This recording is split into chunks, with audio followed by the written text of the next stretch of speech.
Got another reaction here with Susan Atkins. I just think that she's really interesting. Probably one of the most interesting people in this Charles Manson saga. So let's jump right into it. I've gone to the grand jury and told the truth at the grand jury. So I don't know if you can understand this. Try to understand. Okay.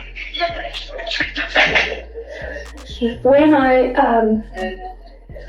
was originally arrested for the murder of Gary Hinman, and I was taken from Indio County Jail to Los Angeles County Jail, I was sitting in the county jail cell, and I knew what had transpired, and I had guilt over what had transpired, but I had buried that so deep because I just didn't want to face it. I didn't want to admit it. I didn't want to face it. I didn't want to deal with it.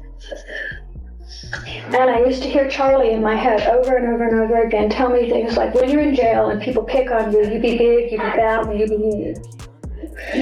So much so that everybody would just leave you alone. I was very frightened. I had no support mechanism around me. And I remembered that when people would question me as to why I was in jail, all I knew is that I had to somehow convince people that I was big, I was bad, I was mean, leave me alone, stay away from me in order to survive, because I thought I was going to die in prison. I thought I was going to die in jail. I didn't know any other means of surviving. So I said things to people in jail as a defense mechanism, and I said I did things that I in fact did not do, because that's how I was taught to behave when you're in jail. That's why I said what I said. That's why I didn't take responsibility. What'd you do after all the murders had taken place? What'd your group do? We had stayed at Spawn's Ranch, if I remember correctly. You went immediately back. I went back to Spawn's Ranch with Tex Watson, and the way Spawn's Ranch was set up, there were like movie fronts. And I went.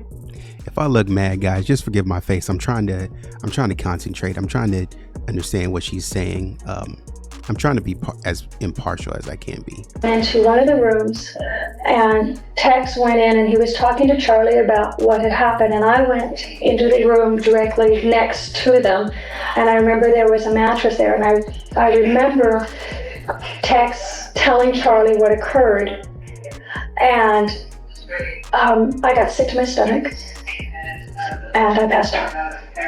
Okay. Did you take any property? I personally didn't know, and I don't remember whether I have no memory of whether there was any property taken, but personally I did. Okay, is there anything else you'd like to say about the crime? I'm sure there's going to be more questions later on.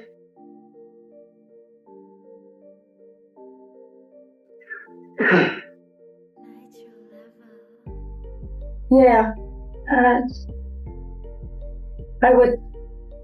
While she's paused, let me just jump in right here. Her is very victim. She's very much victimizing herself. Is what I'm observing. She's very much victimizing herself.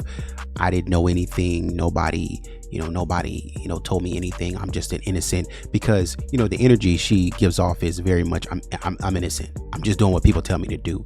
I can't be blamed for anything, because Charles told me something, Tech told me something. Like, I can't be blamed for anything. So this is pretty consistent with Susan from what I've seen. They never happened, and I can't change the fact that they did. I would give my life.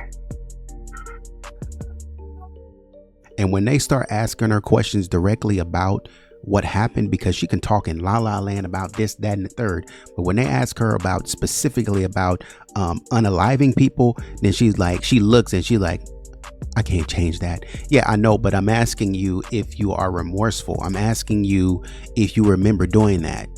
Oh, personally, me? I don't remember doing anything. But I can't change that. Can't change what? If you can't change anything, why can't you help us solve anything, or why couldn't you help protect anything?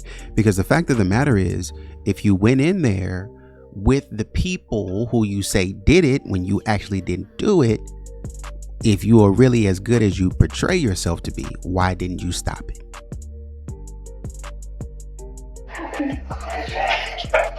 How old were you then? 21. Go to your. And I feel like she wants to cry, but she just can't do it right now because that's her MO.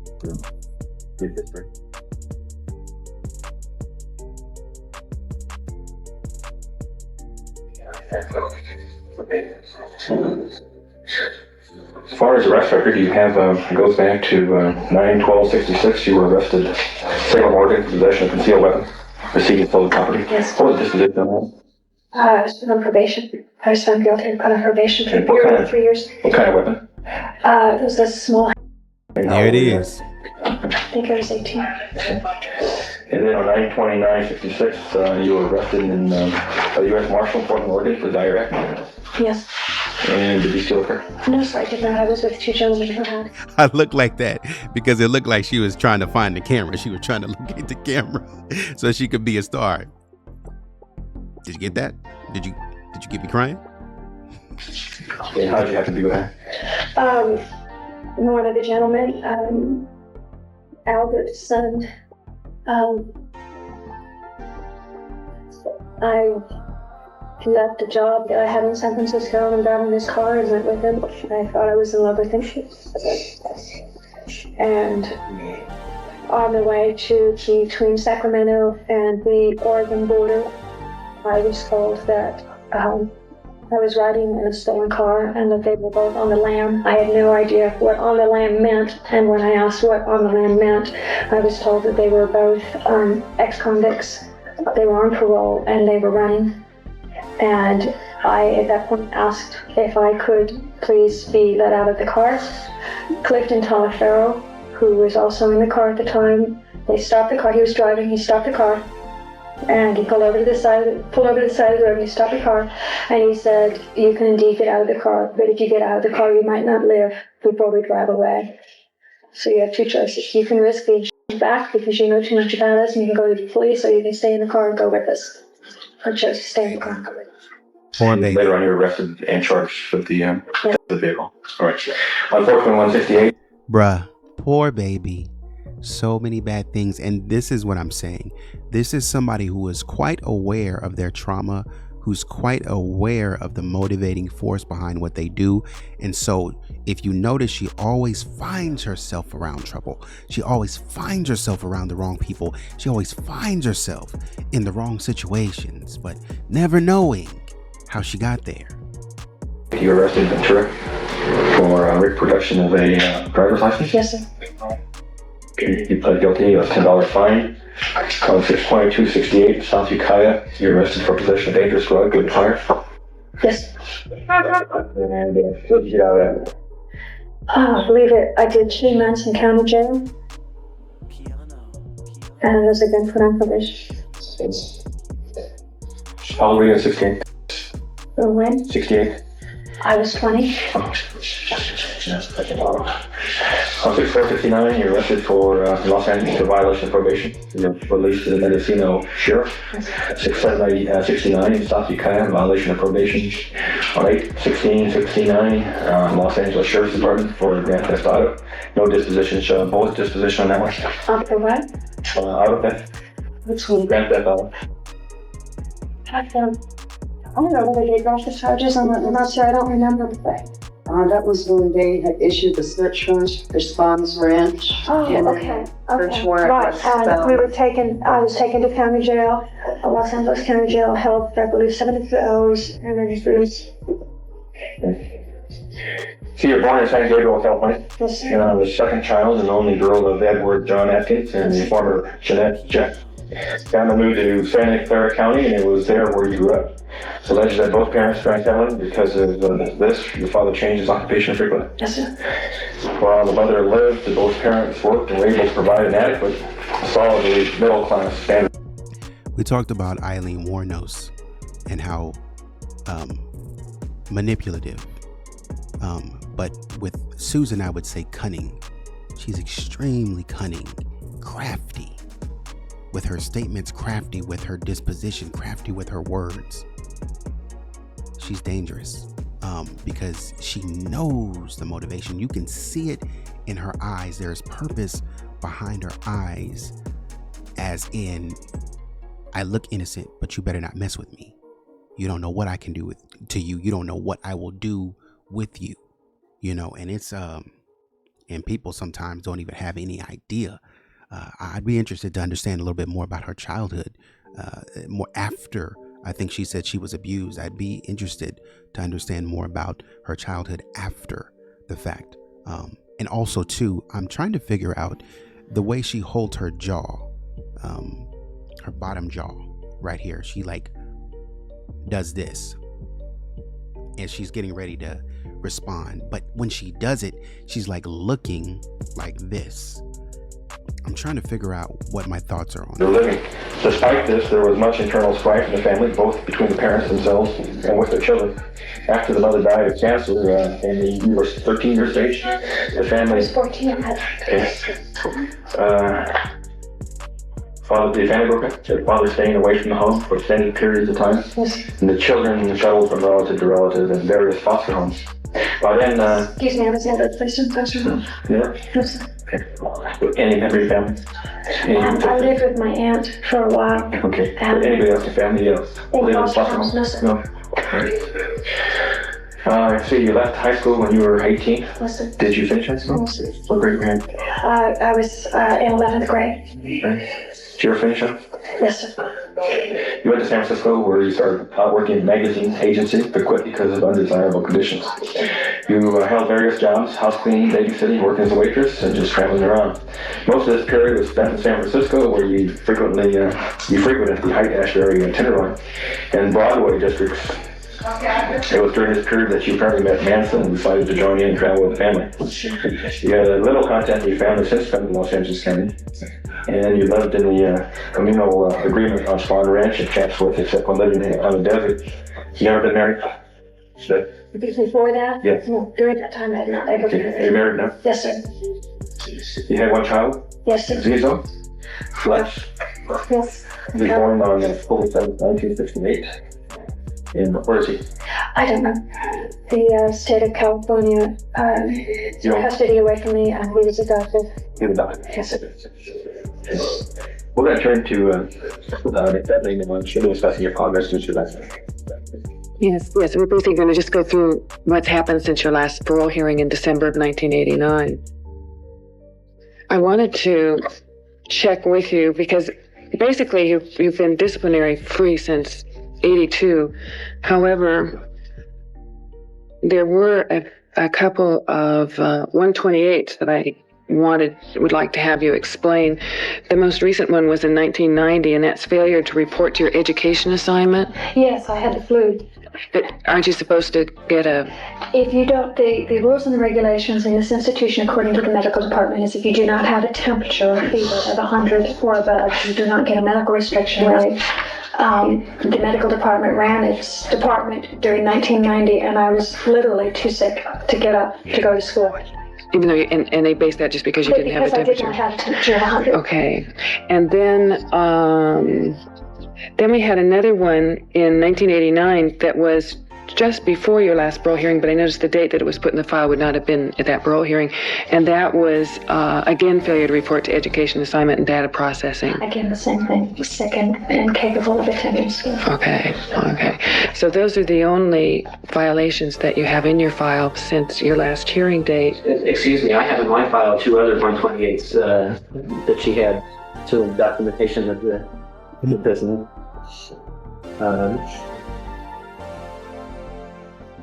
What you got? Sent me. One was she received a 128 for actions in the visiting room on 7/27/92. Excuse me. That has been removed from my C file per an appeal. Well, that wasn't removed from my file, and also Hang on. Hold off on your comments until we get finished with this. Okay. Just let me talk. I'm going what is now currently in the C file and what we also have in our chronological report, 2 separate things, and there are no further disciplinary violations listed that we have before us. I wanted to get into some of the, you're still participating in the vocational data processing. Hold on. I'm gonna stop it right there, and we'll jump back into it. But this is what I want to say.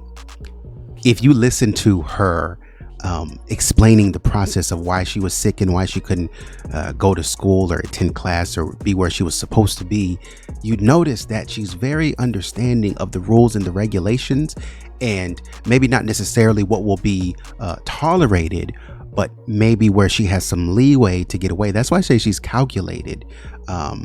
And she's very cunning because she knows what she can push. I can go all the way up to the boundary and say, well, I had an extenuating circumstance because I was sick, or it could be anything with her. And that's why I say I'd be interested to understand more about school after her abuse, wondering a little bit more about, okay, how are you conducting yourself using what I might call, I don't want to say excuses, but what are the motives or the motivations that you use to maneuver situations and get yourself out of situations because that you feel that you've been wrong, and now that you feel that you've been wronged, I feel that now I can do what I want to do because it's all tied back to this reason, and for this reason, I feel that I can go into the deepest, darkest parts of who I am and act out in a way that I've been feeling maybe for a little while and wondering, maybe I have some questions about the world that are not quite answered. And so I'm wondering, I want to be in a space, and that's why Manson answered that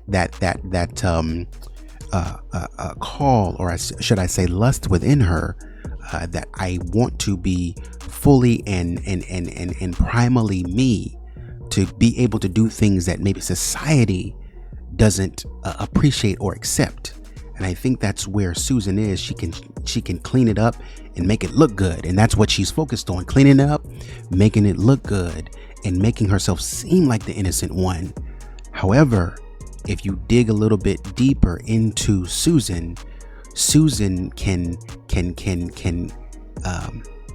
not manipulate, but she can sort of turn you in a way that, I wouldn't even be surprised if she's not a habitual liar.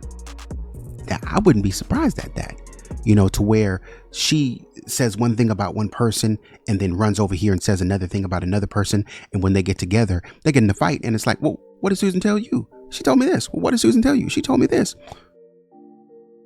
I never said that. And so when you go confront Susan about it, she's like, well, I didn't know what anybody was doing. I didn't. All I know is he told me this and that. I didn't mean to make it. That's dangerous. That is really dangerous. And that is why she's so fascinating, because if you look in her eyes right here, you can definitely see that she's focused. She's watching everything, and she's locked in. And so when the dudes start to talk about other 128s, she, I gotta stop you. Well, wait a minute. Let's hear him. Why can't you let the man, speak and be like, okay, on this one, this is out of the file. And then on this one, this is out of file. So we're good. She's not relaxed at all. She's not laid back at all, in the sense of taking it easy. She's very, and this shows me a little bit something about how she is when she went into unalive people. She's very much at the forefront. She's very much a leader, very much tell me what to do, tell me how you want to do it, tell me exactly where you want me to be, and I will be there. And so I'm going to be on the phone. Charles, where you at? I'm over here. I've done this and that. And she'll call you. She'll report right back to you when it's done. I've done this and that. Hey, Charles, I got you. I went in, I saw this, I wasn't able to find this, and I looked all over. You'll have to tell me where it is and I'll go back in. A leader of a crew, someone that Charles can trust. And she is perfect for what Charles is trying to do. So I'll jump back in here in just a second, but yeah. Oh yeah.